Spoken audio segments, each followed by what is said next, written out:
मुल्क के मैदानी इलाके धुंध में गुम, हद निगाह सिफर होने पर मोटरवेज मुख्तलिफ मकामात से बंद। M2 लाहौर से कोट मोमिन, M3 लाहौर से अब्दुल हकीम, M4 पिंडी भटिया से अब्दुल हकीम तक बंद। M5 पर रहीम यार खान से रोहड़ी तक ट्रैफिक का दाखिला रोक दिया गया। लाहौर सियालकोट मोटरवे पर भी नो एंट्री का बोर्ड आवेजा। उकाड़ा, साहिवाल, मुल्तान और दीगर शहरों में GT रोड समेत अहम शहराएं धुंधला गईं। ट्रैफिक की रवानी शदीद मुतासिर। मोटरवे पुलिस की शहरियों को गैर जरूरी सफर से गुरेज की हिदायत।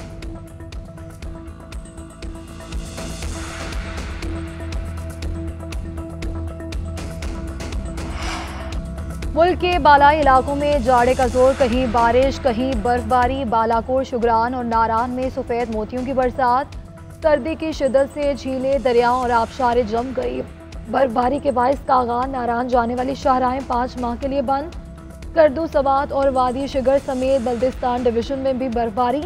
करदू और गोपस में पारा -6, शिगर और वादी अलैब में -8 रहा।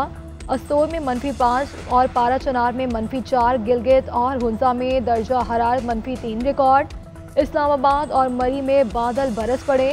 सर्दी की शिद्दत में इजाफा।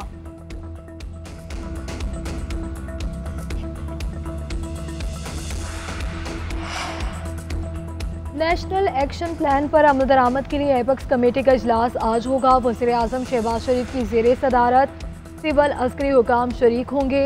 इजलास में सिक्योरिटी सूरत हाल और नेशनल एक्शन प्लान पर अमल दरामद के हवाले से अहम फैसले मुतवक्के।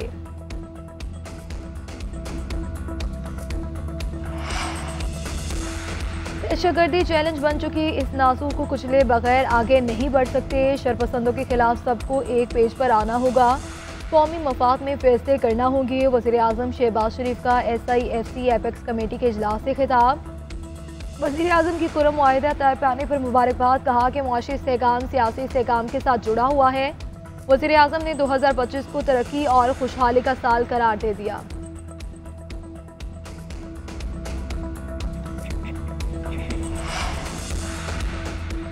Army chief general Syed Asim Munir का मुआशी इस्तेहकाम के लिए फौज की हिमायत के पुख्ता अज़्म का यादा। SIFC एपेक्स कमेटी का मैक्रो इकनॉमिक हालात में बेहतरी पर इजहार इत्मीनान। पायदार इक़्तिसादी तरक्की को यकीनी बनाने और मुआशी बेहतरी का फ़ायदा अवाम तक पहुँचाने के लिए इज्तिमाई कोशिशों पर जोर। शुरा को उड़ान पाकिस्तान के हवाले से स्ट्रेटेजिक फोकस और इक़दामात और शराकत बारे ब्रीफिंग दी गई।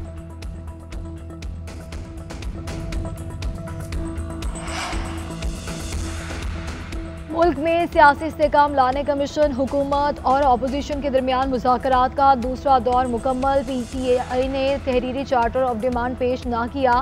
बानी से मुशावरत के लिए मजीद वक्त मांग लिया। इजलास के दौरान PTI ने पुराने मुतालबात दोहराए। कहा कि बानी समेत तमाम सियासी कैदी रिहा किए जाएँ। 9 मई और 26 नवंबर के वाक़यात की तहकीकात के लिए जुडिशल कमीशन बनाया जाए। स्पीकर कौमी असम्बली ने कहा कि हुकूमत और PTI बातचीत जारी रखेगी। तीसरी मीटिंग आइंदा हफ्ते होगी।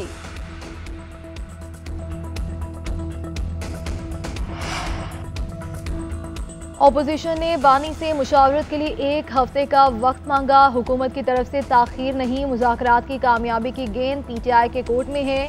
हुकूमती सेनेटर इरफान सदीकी की न्यूज़ कॉन्फ्रेंस। कहा कि PTI क़यादत का बानी से मुलाकात का इंतज़ाम करवाया जाएगा। मुज़ाकरात चलते रहे तो कोई ना कोई नतीजा सामने आएगा।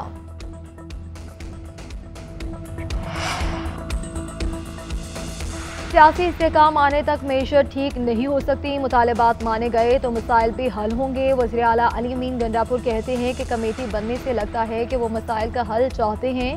असद कैसर ने कहा कि मुज़ाकरात का अमल लंबा होता है, 2 मुलाकातों में कुछ नहीं होता। साहिबजादा हामिद रजा बोले कि हमने बातचीत के लिए 31 जनवरी तक डेडलाइन दी है। सलमान अकरम राजा ने कहा कि मुज़ाकरात को कमज़ोरी ना समझा जाए।